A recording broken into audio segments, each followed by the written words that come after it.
U.S. stocks closed modestly lower on the last trading day of 2023, capping a robust year-end rally as investors eyed easier monetary policy in 2024. All three indexes lost ground on Friday, with the Dow closing down a hair, the S&P 500 shedding 0.3%, and the Nasdaq losing 0.6%. It was a rocky year marked by a U.S. banking crisis in March, a AI stocks boom, jitters about Middle East's oil supply stemming from the Israel-Hamas war, and fears that restrictive Fed policy could send the U.S. economy into a recession. The year-end rally was marked by investor hopes that the Federal Reserve will cut interest rates in the first half of 2024, after a rate hike campaign that helped bring down inflation to the central bank's 2% target. Jay Hatfield, portfolio manager at Infrastructure Capital Advisors, thinks that 2024 will be the year of interest rate cuts and sees the potential for investment in new areas of the market. This year is going to be the year of the global rate cut. And importantly, it's not just the US. Europe is probably going to cut first. They're in a recession already. But we also don't believe the US is going into recession. And again, it's because we have a shortage of housing. So we're not going to have a housing crash. We don't have a housing crash. Employment stays high. When employment's high, consumption stays high. So we're very bullish about both stocks and bonds. And in terms of sectors, we would focus on financials broadly defined. So that includes preferred stocks. It includes pure financials, particularly money center investment banks like Goldman and Morgan Stanley, that is, because they're heavily levered to investment banking. We think that's going to pick up this year. And then also REITs, particularly REITs that have been sold during the pandemic, like office REITs, retail REITs, because we think that's been overdone. So we think those stocks will outperform. But if we're right about our target, tech should do well. Really, all stocks should do well in bonds. So it should be kind of the opposite of 2022, where everything went down. Among company movers, Uber Technologies fell 2.5% and Lyft lost 3.5% following a report that Nomura downgraded the ride-sharing platforms. Markets will be closed on Monday, January 1st for New Year's Day. Wall Street's main indexes ended mixed on Thursday, with the S&P 500 ending shy of its previous record closing high. The Dow ended up 0.1%, the S&P was up 0.04%, and the Nasdaq closed a hair lower.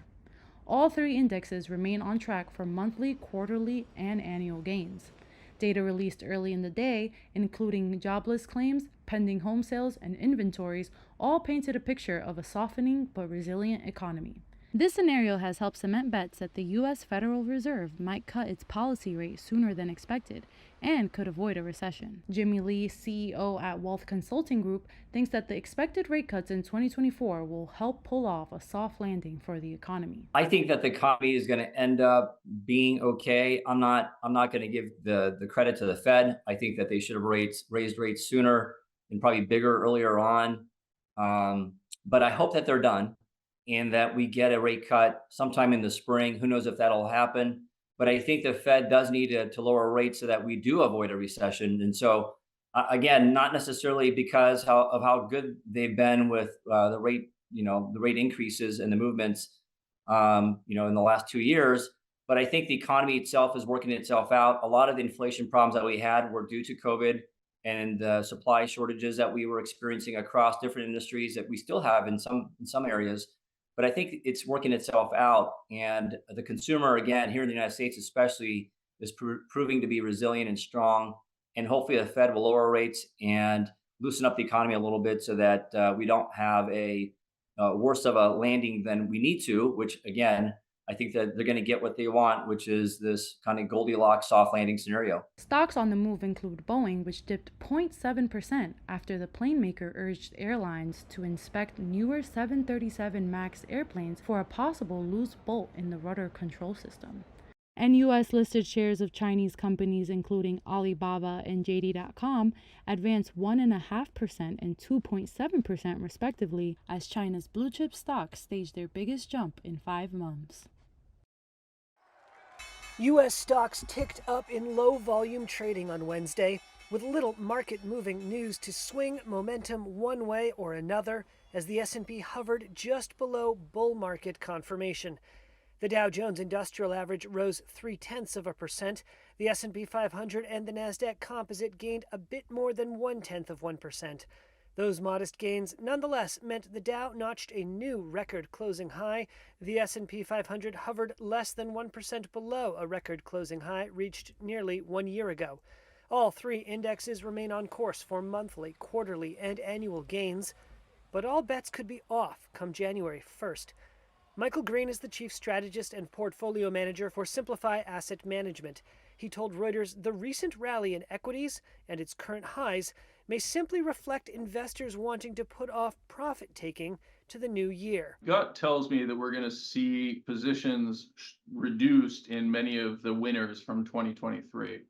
And so naturally that should put some pressure on the NASDAQ. It really feels like January, February is setting up for some profit taking and the potential for at least some reversal in the move that we've seen from that October low. Among the biggest movers on Wednesday, shares of Bit Digital jumped 18.6% following the Bitcoin miner's announcement that it plans to double its mining operations. Coherus Biosciences rose 23% after the U.S. Food and Drug Administration approved its drug delivery device for its infection-fighting treatment. And First Wave Biopharma shares surged 50% after the drug developer agreed to sell its inflammatory bowel disease drug to an undisclosed company. U.S. stocks extended their rally on Tuesday, kicking off the final week of 2023 with expectations that the Federal Reserve will begin cutting interest rates as soon as March. All three major U.S. stock indices rose in low-volume trading. The Dow Jones Industrial Average and the S&P 500 both climbed about 0.4%, and the Nasdaq gained 0.5 point. All three are on track for monthly, quarterly, and annual gains and seem buoyed after making it through 2023 without a major contraction. Adam Coons is the chief portfolio manager at Winthrop Capital Management. Equity markets today are really just kind of coming off of this Christmas lull where we did have a Santa Claus rally leading up into the Christmas holiday. Fed policy has kind of become more known, and so it's more stable. So I think we'll just end the year fairly quietly, on low volatility. So it may tick up a little bit higher just on low volume, but we don't see any real big moves coming up through the rest of the week. The S&P 500 is on track to post its biggest quarterly gain in 3 years and is within 1% of its all-time closing high reached in January 2022. Energy shares on Tuesday enjoyed the heftiest percentage gain, boosted by surging crude prices as Middle East strife ratcheted up supply concerns, while optimism over Fed rate cuts fueled demand hopes. Gracell Biotechnologies surged more than 60% after AstraZeneca said it will buy the China-based firm for up to $1.2 billion. And Intel Corp advanced 5.2% following the Israeli government's agreement to endow a $3.2 billion grant for a $25 billion plant the chipmaker plans to build in southern Israel.